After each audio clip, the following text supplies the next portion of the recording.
नमस्कार गुरुजनों।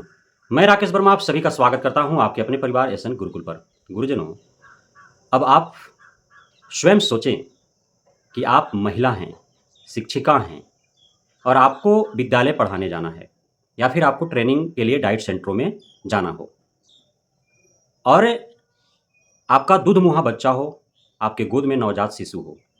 लेकिन शिक्षा विभाग के अधिकारियों के द्वारा यह निर्देश दे दिया जाए कि आप विद्यालय पढ़ाने के लिए या फिर आवासीय ट्रेनिंग के लिए जब जाएँगे, तो आपको अपना दूध-मुहा बच्चा छोड़ कर के जाना है, नवजात शिशु आप लेकर के नहीं जा पाएँगे।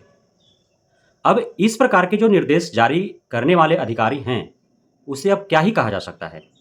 या तो वह मानव नहीं होगा, उसके अंदर इंसानियत या मानवता पूरी तरह से मर चुकी होगी, या फिर उसके घर में कोई बहन, बेटी, बहू होगा ही नहीं, वह निसंतान होगा। उसको नवजात शिशु, दूध-मुहा बच्चे के लिए माँ की कितनी आवश्यकता होती है, उसे शायद पता ना होगा। इसलिए इस प्रकार का दिशा निर्देश वो जारी कर सकता है। अब आप सभी को ज्ञात होना चाहिए कि आप जितने भी शिक्षक-शिक्षिकाएँ जो 1 to 5 में कार्यरत हैं, चाहे आप नियोजित हों या फिर बीपीएससी हों, आप सभी का प्रत्येक वर्ष 6 दिवसीय आवासीय ट्रेनिंग एससीईआरटी के तत्वावधान में विभिन्न ट्रेनिंग सेंटरों पर सतत व्यावसायिक विकास परियोजना के तहत कराए जाते हैं। 2023-24 सेशन का सभी 6 लाख शिक्षकों का ट्रेनिंग हो चुका है। 2024-25 हेतु ट्रेनिंग जारी है। प्रत्येक हफ्ता 6 दिन ट्रेनिंग दिए जा रहे हैं। अब अभी जो सोमवार से आने वाला जो सोमवार है 24 जून 2024 से शनिवार तक 29 जून 2024 तक जो 6 दिवसीय आवासीय ट्रेनिंग जो होने वाला है, जिसे एफएलएन ट्रेनिंग के नाम से भी जाना जाता है, तो उस हेतु एससीईआरटी के द्वारा जो दिशा निर्देश जारी किया गया है, इसे जान करके सभी हैरत में हैं कि आखिर कौन ऐसा अधिकारी है जो इस प्रकार के दिशा निर्देश देता है। मैंने बार-बार अधिकारियों से यह गुहार लगाया है, आग्रह किया है कि आप जब भी किसी भी शिक्षक या शिक्षिका को आवासीय ट्रेनिंग हेतु चयनित करते हैं, उन्हें नामांकित करते हैं, आमंत्रित करते हैं, तो उससे पहले आप कम से कम एक सर्वे जरूर कर लें कि कौन शिक्षक या शिक्षिका आवासीय ट्रेनिंग हेतु मानसिक और शारीरिक रूप से सक्षम है। क्योंकि आप ट्रेनिंग के लिए बुला रहे हैं, तो जब ट्रेनिंग के लिए बुला रहे हैं किसी शिक्षक या शिक्षिका को, तो उस शिक्षक या शिक्षिका का शारीरिक और मानसिक रूप से वह स्वस्थ होना चाहिए, स्वच्छ होना चाहिए, मानसिक रूप से स्वतंत्र होना चाहिए। यदि उसका मानसिक या शारीरिक रूप से उसके अंदर पीड़ा होगा, किसी प्रकार की कष्ट होगा, तो फिर आप जो ट्रेनिंग देंगे, क्या उसके ज़हन में उतर पाएगा? तो फिर एक कोरम मात्र का रह जाएगा वह। फिर उस ट्रेनिंग का क्या मतलब निकल जाएगा? लेकिन आप ऐसा करते नहीं हैं। सबसे अत्यधिक समस्या जो होता है, वह महिलाओं के साथ होता है, जो शिक्षिका हैं, जो हमारी बहनें हैं। क्योंकि उनके साथ कई प्राकृतिक जो है वो पुरुषों की अपेक्षा अत्यधिक कष्ट सहने पड़ते हैं, मार झेलने पड़ते हैं। प्रत्येक माह का उनका अलग से 2-3 दिनों का दंश झेलना पड़ता है, मार झेलना पड़ता है।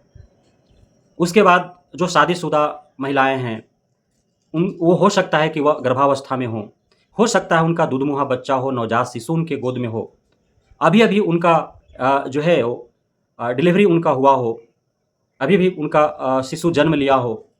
अब आप जो है उस परिस्थिति में उनको यदि नामांकित कर देते हैं आवासीय ट्रेनिंग हेतु, तो वो कैसे जा पाएँगे? सोचने और समझने वाली बात है।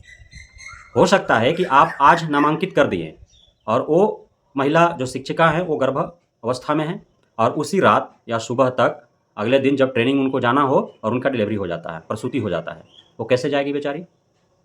तो आप तो एन-ठेकान नामांकित कर देते हैं, बिना सोचे-समझे। बस आपको जो है बीओ-डीओ या किसी के माध्यम से लिस्ट जो आपको मिलता होगा और आप उस हिसाब से जो है आपको नामांकित कर देते हैं।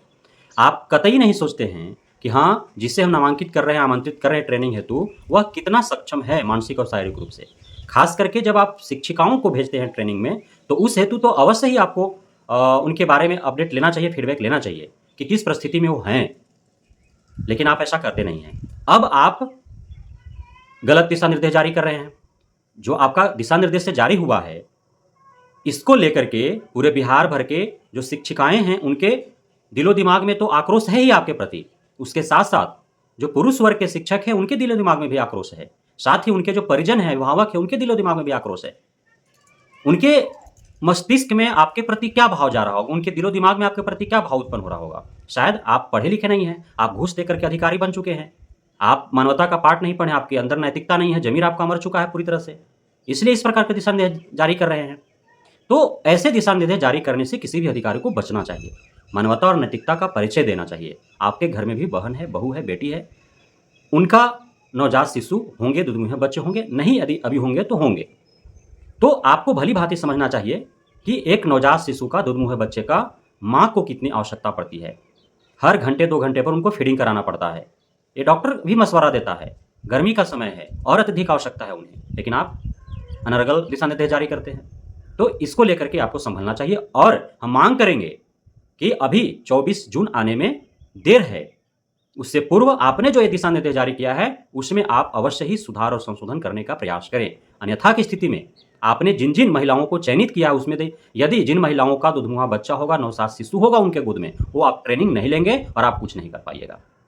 बहुत बहुत धन्यवाद आप सभी गुरुजनों का, नवनियुक्त शिक्षक साथियों का, भावी शिक्षकों का, छात्र छात्राओं एवं उनके अभिभावकों और परिजनों का हमारे साथ जुड़े रहने के लिए, बने रहने के लिए, हमें इतना प्यार देने के लिए, हम पे भरोसा बना रखिए। जय हिंद।